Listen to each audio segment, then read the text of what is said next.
അല്ലാതെ മറ്റു കാര്യങ്ങളൊന്നും പോയി പറയണ്ട. ഇല്ല, ഞാൻ ഒരിക്കലും പറയില്ല. ശിവനാണ് സത്യം.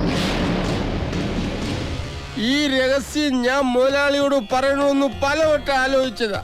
പറഞ്ഞാലും കുഴപ്പം, പറഞ്ഞില്ലേലും കുഴപ്പം.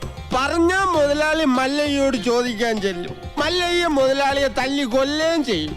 പറഞ്ഞില്ലെങ്കിൽ മുതലാളി ആ ഡോക്ടറെ കെട്ടാൻ ചെല്ലും. അപ്പോഴും മല്ലയ്യ മുതലാളിയെ തല്ലി കൊല്ലും. എങ്ങനെ പോയാലും മുതലാളിക്ക് മരണം ഉറപ്പാണ്. നീ കണ്ടോടാ മരണം ആർക്കാണെന്ന്?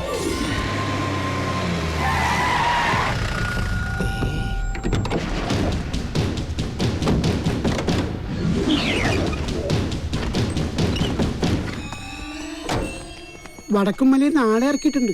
എന്തോ അപകടമുണ്ട്. ഷേവ് ചെയ്യണം. ഒരു ചായ.